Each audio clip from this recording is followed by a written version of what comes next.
उत्तर प्रदेश के मुख्यमंत्री योगी आदित्यनाथ जापान के अपने ऑफिशियल दौरे पर टोक्यो पहुंचे हैं, जहां उनका स्वागत एम्बेसडर नगमा एम मलिक ने किया है। उसके बाद वाइस गवर्नर चुनिची इशिदेरा और भारतीय समुदाय के लोगों ने भी उनका गर्मजोशी के साथ स्वागत किया।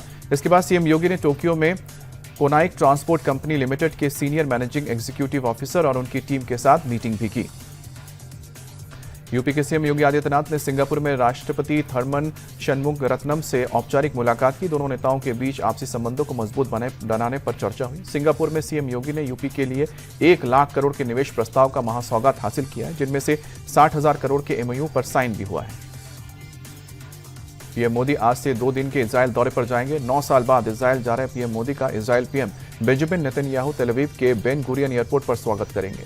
पीएम मोदी और पीएम नेतन्याहू के बीच व्यापार और रक्षा से जुड़े कई अहम समझौते होंगे। इस बार पीएम मोदी इजरायली संसद नेसेट को भी संबोधित करेंगे। ऐसा करने वाले वो भारत के पहले प्रधानमंत्री होंगे।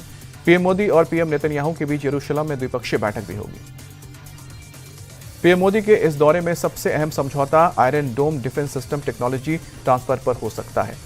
पीएम नेतन्याहू ने दोनों देशों के बीच हाईटेक आर्टिफिशियल इंटेलिजेंस और क्वांटम टेक्नोलॉजी जैसे क्षेत्रों में सहयोग बढ़ाने की संभावना जातीय और साथ ही मिडिल ईस्ट के कट्टरपंथी ताकतों के खिलाफ हेक्सागन गठबंधन में भारत को अहम पार्टनर भी बताया है। भारत और इजरायल के बीच फ्री ट्रेड एग्रीमेंट पर भी चर्चा जारी रहेगी।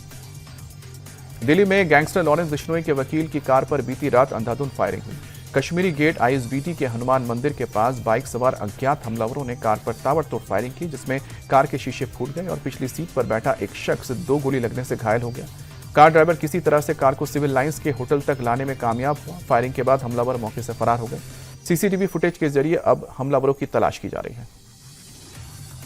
केरल का नाम केरलम किए जाने के प्रस्ताव को केंद्रीय कैबिनेट की मंजूरी मिलने के बाद सियासत तेज हो गई है। कांग्रेस के सांसद शशि थरूर ने सोशल मीडिया पर तंज कसते हुए कहा है कि नए केरलम के निवासियों के लिए अब केरलाइट और केरलन जैसे शब्दों का क्या होगा। केरलामाइट किसी भी सूक्ष्म जीव जैसा लग रहा है और केरलामियन किसी रेयर मिनरल जैसा है। मुख्यमंत्री कार्यालय को चुनावी उत्साह से उपजे इन नए शब्दों के लिए नए प्रतियोगिता शुरू करनी चाहिए। केरला का नाम केरलम करने के बाद अब पश्चिम बंगाल की सीएम ममता बनर्जी ने एक बार फिर से बंगाल का नाम बांग्ला करने की मांग उठाई है। ममता बनर्जी ने कहा है कि केरल का नाम अगर केरलम है तो इससे हम खुश हैं, लेकिन आपने पश्चिम बंगाल को बांग्ला क्यों नहीं रखा है। केंद्र सरकार ने जो कहा है वो हमने किया, लेकिन 5 साल से केंद्र हमें बांग्ला नाम नहीं दे रहा है, क्योंकि आप बांग्ला विरोधी हो। एक दिन आप लोग चले जाएंगे तब हम ये करके रहेंगे। बंगाल का अधिकार बंगाल की जनता को जरूर मिलेगा। सपा चीफ अखिलेश यादव ने हिमाचल प्रदेश की जर्जर सड़क की तस्वीर के सहारे केंद्र सरकार पर निशाना साधा है। अखिलेश ने प्रधानमंत्री ग्राम सड़क योजना पर तंज कसते हुए सनातन सड़क योजना बनाने की मांग कर दी है। हिमाचल में बाबा ओम स्वामी से मुलाकात करने पहुंचे अखिलेश ने सोशल मीडिया पर एक जर्जर रास्ते का वीडियो शेयर किया और लिखा कि जब प्रधानमंत्री ग्राम सड़क योजना बन सकती है तो आश्रमों को जोड़ने के लिए सनातन सड़क योजना क्यों नहीं बनाई जा सकती। अजीत पवार के विमान हादसे को लेकर डीजीसीए ने बड़ा एक्शन लिया है। बारामती विमान हादसे में कंपनी वीएसआर वेंचर्स के 4 एयरक्राफ्ट उड़ान नहीं भर पाएंगे। पिछले महीने 28 जनवरी को हुए हादसे में अजीत पवार समेत 5 लोगों की मौत हुई थी। इस पर डीजीसीए ने विमान कंपनी लियर जेट्स का ऑडिट कराया था। जांच में खामियां मिलने पर कार्रवाई हुई है। डीजीसीए ने यह साफ कर दिया है कि कंपनी को सेफ्टी नियमों का पालन करना होगा, वरना विमानों को ऐसे ही ग्राउंड रखा जाएगा। एआई समिट में हंगामे पर दिल्ली पुलिस ने सख्ती बढ़ा दी है। प्रदर्शनकारियों पर दंगे के लिए उकसाने की धाराएं जोड़ दी गई हैं। दिल्ली पुलिस के मुताबिक प्रदर्शनकारियों का जाल कई राज्यों में फैला था। कई राज्यों से प्रदर्शनकारियों को फंडिंग की गई थी। इन सब की कड़ियां जोड़ने के लिए अब इस मामले की इंटर स्टेट जांच की जाएगी। इस बीच पटियाला हाउस कोर्ट ने दिल्ली पुलिस से एफआईआर की कॉपी मांगी है। यूपी के बहराइच में शादी समारोह के दौरान युवक पर कुल्हाड़ी से जानलेवा हमला किया गया। कुल्हाड़ी युवक के सिर में फंस गई और गंभीर हालत में उसे लखनऊ में रेफर कर दिया गया। घटना बहराइच के पयागपुर थाना क्षेत्र इलाके की है। कृष्णा कुमार नाम के युवक पर कुछ अज्ञात हमलावरों ने जानलेवा हमला कर दिया था। पीड़ित युवक ने बताया कि वो एक शादी के कार्यक्रम में शामिल होने गया था, जहां से लौटते समय उसके साथ ये घटना घटी। यूपी के ग्रेटर नोएडा में पुलिस ने लुक्सर गांव हत्या के आरोपी मोनू को वारदात के कुछ ही घंटे के भीतर गिरफ्तार कर लिया। इकोटेक 1 के पास बीती रात चेकिंग के दौरान पुलिस और आरोपी मोनू के बीच मुठभेड़ हुई थी। मोनू ने भागने की कोशिश की, पुलिस पर फायरिंग की। पुलिस की जवाबी कार्रवाई में पैर में गोली लगने से मोनू घायल हो गया और पुलिस को मोनू के पास से एक अवैध तमंचा बरामद हुआ है। गाजियाबाद के मसूरी में बीती रात पुलिस और बदमाशों के बीच एनकाउंटर के बाद एक शूटर को गिरफ्तार कर लिया गया। पुलिस ने अब्बास उर्फ बाबू नाम के जिस शूटर को गिरफ्तार किया है वो रंगदारी और अपहरण के मामले में फरार चल रहे कुख्यात अनिल दुजाना और बलराम ठाकुर गैंग का है। मुठभेड़ में शूटर ने पुलिस टीम पर फायरिंग कर दी, जिसके बाद पुलिस की जवाबी कार्रवाई में आरोपी के दोनों पैरों में गोली लगने से वो घायल हो गया। यूपी के कानपुर देहात में होली से पहले तेल फैक्ट्रियों पर खाद्य विभाग ने कार्रवाई की है। ज्वाइंट कमिश्नर लखनऊ के नेतृत्व में 35 सदस्यों की टीम ने खाद्य तेल की 4 फैक्ट्रियों के ऊपर छापेमारी की और फैक्ट्रियों से करीब 30,000 लीटर खाने के तेल को सीज कर लिया। प्रशासन के मुताबिक होली के अवसर पर डिमांड अधिक होने पर बाजार में मिलावटी तेल का बड़े पैमाने पर अंधाधुंध धंधा शुरू किया गया है। मिलावटी तेल को लेकर ज्वाइंट कमिश्नर लखनऊ ने लोगों से अपील की है पैकिंग की जांच पड़ताल के बाद ही सामान खरीदें।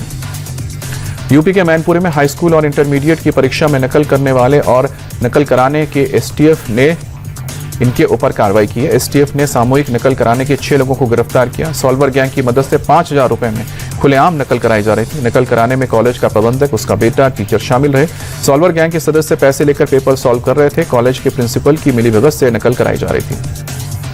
लखनऊ के ठाकुरगंज में एक शादी समारोह में बग्गी चालक की जमकर पिटाई की गई। बताया जा रहा है कि दूल्हे की एंट्री के समय किसी बात को लेकर कहासुनी हुई और इसके बाद कुछ बारातियों ने बग्गी चालक को बेरहमी से पीटा। हालांकि मौके पर मौजूद लोगों ने बीच बचाव करके मामले को शांत कराया। पिटाई का वीडियो सोशल मीडिया पर वायरल। बिहार के भागलपुर में भीषण सड़क हादसे में 4 लोगों की जान चली गई, जबकि 11 अन्य लोग घायल हो गए। हादसा राष्ट्रीय राजमार्ग नंबर 31 पर हुआ है, जबकि एक बेकाबू बस ने एक मैजिक और एक ऑटो को सामने से टक्कर मार दी। टक्कर इतनी जबरदस्त थी कि दोनों छोटी गाड़ियों के परखच्चे उड़ गए। 4 लोगों की मौके पर ही मौत हो गई, जबकि 11 अन्य लोग घायल हो गए, जिनमें से 5 की हालत गंभीर बताई जा रही है। सिक्किम में भारी बर्फबारी से गाड़ियों की रफ्तार पर ब्रेक लग दिया। बर्फबारी टूरिस्टों के लिए मुसीबत बन गई है। सोगमो झील और नाथुला इलाके में लगातार बर्फबारी हो रही है। सड़कों पर बर्फ से फिसलन बढ़ गई है। सैकड़ों गाड़ियां बर्फ की वजह से फंसी हैं। हालांकि प्रशासन की टीम लगातार रेस्क्यू अभियान चला रही है। सड़कों से बर्फ हटाने का काम युद्धस्तर पर चल रहा है। राधा रानी की नगरी में होली की खुमारी अभी से ही दिखने लगी है। मथुरा के बरसाने में लड्डू मार होली का जश्न मनाया जा रहा है। पूरा परिसर अबीर गुलाल से सराबोर है। लोग एक दूसरे पर लड्डू फेंक कर होली का जश्न मना रहे हैं। लड्डू मार होली के लिए बरसाने में लोगों की भारी भीड़ भी उमड़ी है। T20 वर्ल्ड कप में सुपर 8 में श्रीलंका और न्यूजीलैंड के बीच आज बेहद अहम मुकाबला होगा। मैच कोलंबो में शाम को 7 बजे शुरू होगा। सेमीफाइनल की रेस में बने रहने के लिए दोनों ही टीमों के लिए करो या मरो की स्थिति वाला मैच है। श्रीलंका को पिछले मैच में इंग्लैंड के खिलाफ करारी हार मिली है, जबकि पाकिस्तान के खिलाफ न्यूजीलैंड का पिछला मैच बारिश की वजह से रद्द हो गया। T20 वर्ल्ड कप के सेमीफाइनल में पहुंचने वाली इंग्लैंड पहली टीम बन गई है। सुपर 8 के मुकाबले में इंग्लैंड ने पाकिस्तान को 2 विकेट से शिकस्त देकर सेमीफाइनल में जगह बनाई।